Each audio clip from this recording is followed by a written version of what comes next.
welcome to CEC Gurukul lectures. In this series, I will be talking on the differences between the output and outcome based learning.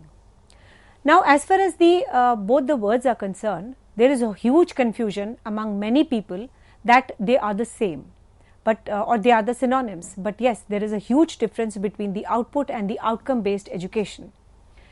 They are the two different things, although the confusion is there. So, let me clarify these aspects and the differences between the output and the outcome. The output of a university is the product or a service of any process, what we create, what we produce, what we develop, what we innovate, what we deliver. For example, the output of the school of the university is the students graduated from that school or a university. There are so many claims which the various universities make that we are producing about say 1000 graduates or 2000 graduates or 10,000 graduates. So, when you talk about the output of any kind of a university or a school, it is just the number. It is not about the skills which they have acquired. It is just the number when you talk about the output aspects of the education. So, it is basically when you talk about the process, like the input is there as a student, the input is a student as far as the education system is concerned, the input is given to the educational institution, be it a school or a college or a university, and the output is that they are equipped or they are with a particular degree for which they have taken the admission and they move out, that is the output. So, it is basically just the number of the graduates when you talk about a university is what is we call it as a output. When a university claims that the output of that institution is increasing, it is basically the number of the students graduated. On the other hand, the outcome is very, very different from the outcomes. Now, let me give you the concept of what outcome is. Outcome is the result of the performance, or simply we can say the quality of the output is the outcome. So, just understand this very, very nicely, that we say that definitely the output when you talk about is we are talking about the number of graduates. But when we are talking about the quality of those graduates, we refer to which term? We refer to the term outcomes. So, in the case of the educational institutions, refers to the students who have been graduated, whereas the outcome of any school or a university is the quality of the student who are able to apply their knowledge skills, their abilities, their attitude, their performance, and are very useful for the society. So, when you refer to the outcome, basically when you graduate from any college or any institution, you are supposed to have certain outcomes and basically the skills which you acquire, your problem solving skills, your innovative thinking, your abilities, your attitude, your performance. So, if you are proving to be a useful asset for the society, we say that the outcomes of this university is very good. Now, basically, moving on with the differences of the outcome and the output, let me give you some more insights relating to it. The transcript or the results which we receive in the university or a college of the students, they do not reflect their ability, their skills. It is just the number or the grades which are reflected in their report cards and the transcripts which they receive after the course is over. When you talk about the grades, we call it as GPA or CGPA. So, that is one thing, but yes, even if we talk about the students who are not able to receive good grades or good GPA or good CGPA, still they are the CEOs of the company. I'll be moving on with such examples. So, you will understand that there is a difference between the output and the outcome. Output is the number of graduates which is the result of any kind of a process, and the number of the students which are graduated from any kind of a university, but outcome is the quality of the output. So, the outcomes from a course of any university can be, for example, when you refer to the outcomes, that what are the outcomes of this particular course referring to this particular university. So, what kind of parameters are important to highlight? Like for example, I pass out from Delhi University, I move on with a particular job. So, what particular outcomes will my employer will see? My employer will see that what I have inferred as far as my skills are concerned, whether I am able to teach to the students if I am opting for a university professor, what is my average salary, what is the time gap between doing the graduation or post graduation and getting a job or being hired. So basically the transcripts, they do not refer to the outcomes. It is the other parameters which we count it as outcomes, and they are referred to as the various outcomes parameters. So what kind of outcome parameters are seen in the industry? We see what is the average salary of a graduate who are being hired by the employer, number one. What is the time gap between his completion of the course and getting a particular job? The third would be the feedback received from the employer that yes, this particular individual has passed from this particular institute and he's getting he's doing so well. So that means we can very well comprehend about the outcomes of that particular institution on the basis of the feedback which we receive from the employer. And these outcomes usually are not mentioned or measured in that particular scorecard or the grade card or CGPA or GPA. So basically, when you talk about the outcomes, we talk about the quality standards. We talk about how much average salary he is getting, what is the time gap of completion of the course and getting of the job, what is the feedback which we receive from the employer, because they are the actual players and they will be definitely being crude in giving any kind of a statement that yes, this university is good and this university is not good, and on the basis of which the market value of the university is made, and the people, they join a particular institute on the basis of the reputation, on the basis of the outcomes which are being published on the internet blogs, on the published sources, on the media, etc. So when you talk about the outcomes, we refer to the quality. Very, very simple. The average of GPA or CGPA are the internal grades for their internal grading system, which the employer does not consider in the real life scenario. For example, if a person who graduates from any engineering institute and gets about 9 CGPA, so on the basis of the scorecard, he is supposed to be very, very intelligent. But when it comes to the actual personal interaction with the with that individual, when he is asked for to give an interview, he is a dud. So that means he is not a street smart boy who can handle the employee queries or the the customer queries, or he cannot comprehend with the speed at which the organization is moving. So we cannot say that the person with the highest CGPA is the best person to be hired. No, that is why we have the various interviews. We can even hire a person with an average CGPA but who is a street smart guy, and they can perform well in their actual life. So we have to see what particular outcomes are there, what kind of quality in terms of the intended outcomes we can relate with the real time scenario and get the employment aspects, because definitely the quality and the employment go hand in hand. Whosoever wants to hire the people, they would like to have the quality people with them, not in terms of the academics but in terms of 360-degree parameters which are primarily most important requisite for an individual to achieve the success.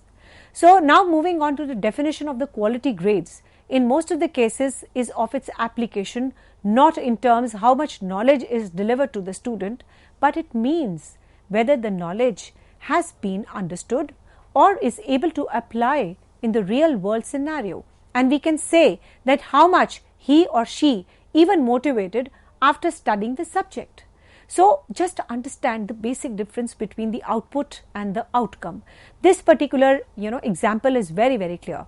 When you talk about the grades, it is the outcome, and when you talk about the overall perspective, when you are able to apply the knowledge which you have gathered or which you have taken or which you have acquired from that particular institute, if you are able to apply that in the real world scenario, we say that you are good enough and you should be hired because you are motivated and the very purpose of getting those skills is achieved. And when the output increases, coming on to a very interesting parameter, the institutes like for example with good repute like IIM Ahmedabad or say any other ISB Hyderabad, or there are many institutes in India which are of good repute. So these examples are just to give you the comprehension of having a good repute, but I am not referring to the the example of these institutions, I'm talking in general. So when the output increases, people start recognizing your institution. So definitely there is a tendency of the colleges and the institutions and the higher education institutions to increase the number without maintaining the quality. So eventually what will happen? The number will go up, but the potential payoffs will go down.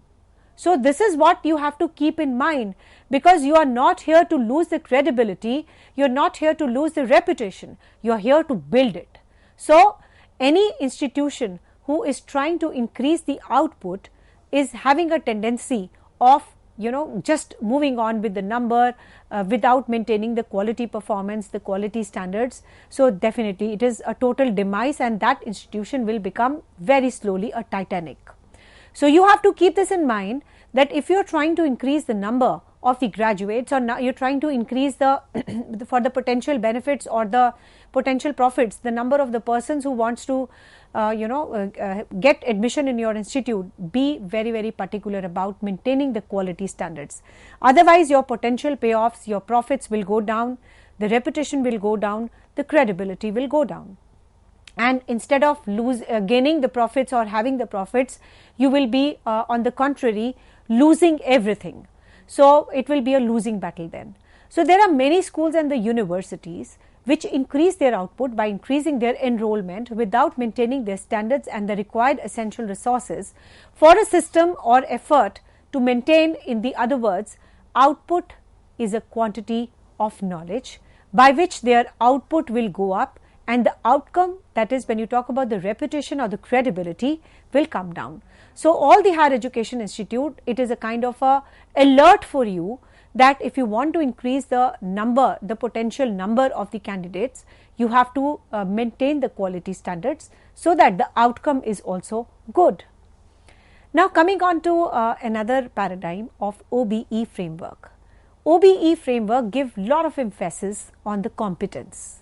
So let us move on with the journey of what competence is all about.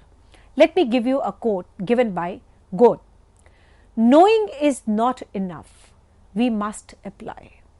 Willingness is not enough, we must do. So this particular quote is mentioning and referring to the action part. That is, if you are able to apply the knowledge, only then the competence building is there. So let me give you some definitional aspect and another insights given by various people to have a complete insight and the meaning of the word competence. If my dreams can happen to me, your dreams can happen to you. The champions are not made on the track or the field. The champions are made by the things you accomplish and the way you use your abilities in everyday life situations. This was given by the Bob, the former world record long jumper and the track coach at Florida, Atlantic University. These words are not very simple. If you try to read between the lines, or if you're trying to comprehend to what this man is saying, he is saying that if you're able to, do the practice and apply the knowledge in the various situations, the success is sure. So coming on to the qualities and the competencies, there is a difference between the qualification aspect of it and the competencies aspects of it. People are qualified but they are not competent. So let me give you, because this OBE framework demands the explanation of these various aspects and the key words so that you are able to adopt the OBE framework under the new education policy. Now what is a qualification? Qualification based programs, they emphasize the training and getting certified, while the competence based program emphasize the results of the training by assessing the competence through one or more methods of examination that must be valid, that must be reliable, and thus that must be independent. So having a simple qualification of, let's say, BCom or BSc or MSc is not going to make a lot of difference unless and until you have some insights of practicalities aspect of showing your competence through the methods of examination and having being validated and being reliable and independently done as far as the results of your training is concerned. In ISO 1911 and 2011, the guidelines for auditing management systems competencies is defined as abilities to apply knowledge and the skills to achieve the intended results. Now, the competence-based certification means that the personal certification body, that is the PCB, is expected to examine a candidate knowledge, skills and the personal attributes and the qualifications specific to the program and the scope of the certification. On the other hand, the qualification based certification relies on an applicant education and the qualification rather than on the basis of a following short dialogue in Catalyst to understand in the few words the difference between the competence and the qualification. Now, I will be giving you one very simple example which you will be able to have a difference between the qualification and the basic competence. Do you know how to drive a car? I was trained and acquired a driving license, but I am still not confident to drive a car. That means that you have the qualifications but not the competence, measurable competence. So, this is a very good example which differentiates between the qualification and the competence. If I am a trained and acquired a driving license, but I am not confident of driving a car, what is the fun of having that? If I am having a license and I am a certified driver, and if I am able to apply that and I am able to drive, that is the real competence which we are talking about. Whenever you are talking about competence, it should be measurable. Without measuring, without having common measures, you cannot have and cannot quantify what the competencies are all about. Now, there are college dropouts. We have seen so many examples on the internet, on the published sources in various books, that the people who are at a very low stature and they achieve the heights. So, what does this mean? That they have more of competence rather than qualification. So, I will be giving you some examples of CEO of Fortune 500 companies. They are college dropouts, but they are the CEOs of those companies. What does it mean?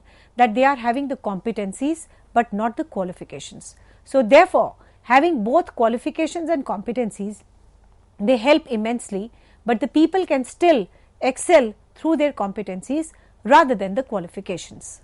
So, the qualification programs does not satisfy all the competency requirements, they are non-accreditable.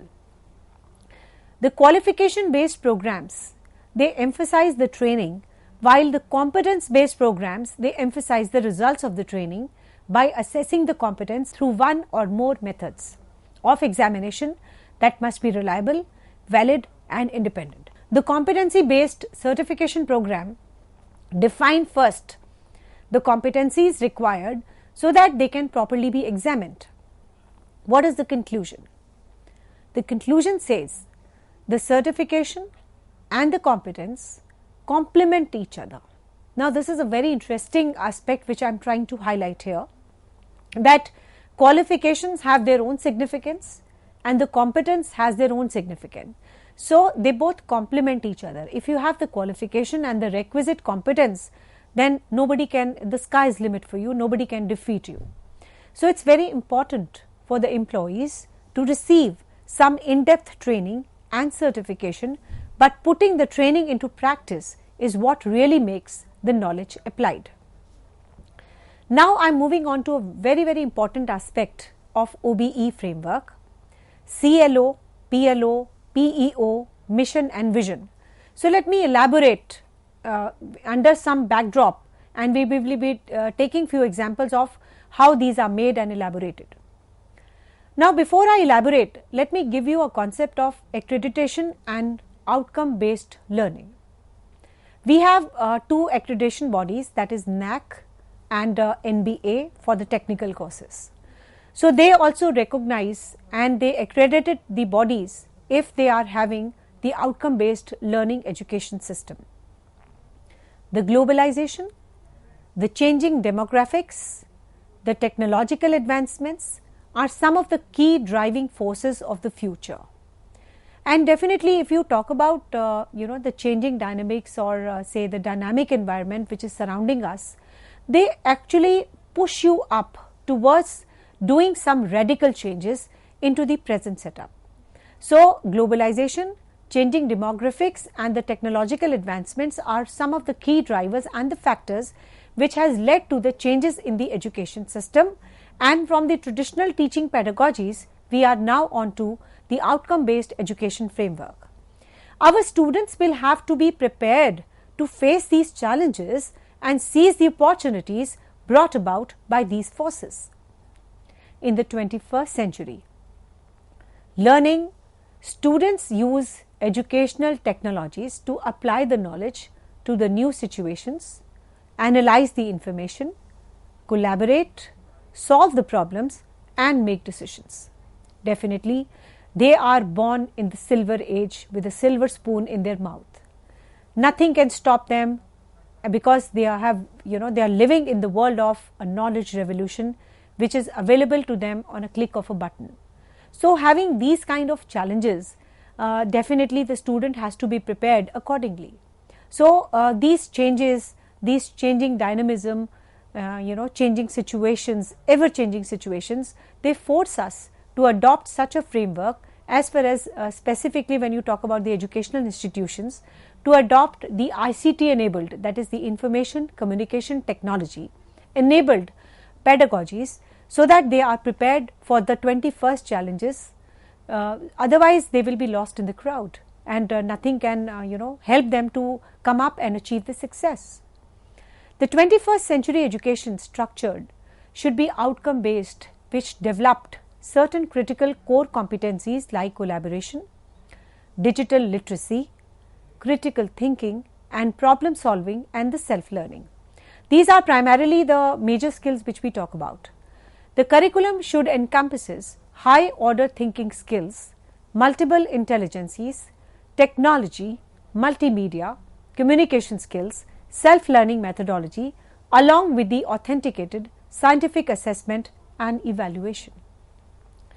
Just think about it, that because of the changes which is happening around, if our curriculum, if our pedagogies are of the traditional age, what will happen to the students of today? They will not be able to survive, they will not be able to prepare for tomorrow.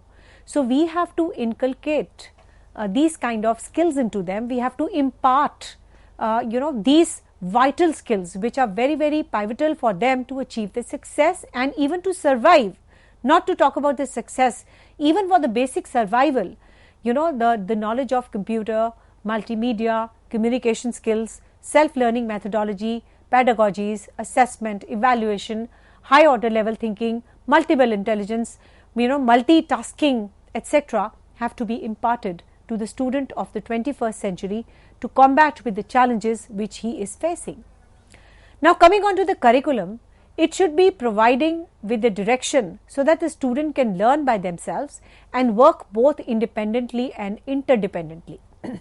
Now slowly, as you have seen that the digital platform has emerged, had taken the big heights because of this pandemic situation.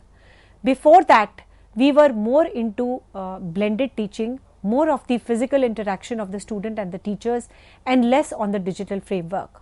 But this COVID-19 has led to this kind of a situation that you have to move on to their digital platform and hug that platform completely, because we are left with no option, because our lives are at stake if we are on to the previous setup, etc. So definitely it is a blessing in disguise that the teachers as well as the students, they are learning so many new platforms to make the teaching learning system more effective. And this is what the outcome based education is all about. That is, we are on to a digital platform, on to the digital technology, embedding them into the teaching learning pedagogies and making it more effective so that the students are on the self-learning platform. Like for example, under the 4 quadrants MOOCs, that is the massive open online courses, the students are given, this is also under the OBE, that the students, they get the particular credits, and it has been duly adopted by University Grant Commission. So those particular 4 quadrants, the student is given a lecture by the expert, subject expert. So if he is unable to understand the curriculum, he can rewind and see that video a number of times. Similarly, when you talk about the other 3 quadrants, we have some takeaways, we have some quiz questions, we have some self-learning assessment, etc. So together we are trying to make the kind of a setup which is called as a self-learning setup, and it is slowly becoming more and more popular amongst the educational institutes. They are coming out with their various MOOCs courses, and after the completion of that course, you are able to generate a particular certificate. And there are so many teaching pedagogies which are being adopted at the global level also, like we have edX, we have Coursera, we have Class Central, we have Swayam in terms of the Indian context, we have CEC also in terms of offering such kind of digital courses to them. So this is all under the outcome based teaching learning process. So the curriculum and the instructions are designed to challenge all the students and provide for a differentiation. So the curriculum is not the syllabi or a textbook driven or fragmented. It should be a set of specific, measurable, appropriate, challenging but achievable educational objectives or the skills or the outcomes which the students will be able to acquire at the end of the course. So evaluation of the student achievement can be made more valid, reliable as a benchmark for achievements is definitely explicitly stated. The course which equips the learner with the tools and the techniques for the effective learning and hands-on practice, though specially designed software with appropriate pedagogic framework for design outcome based curriculum. So basically, we will be talking on how to develop.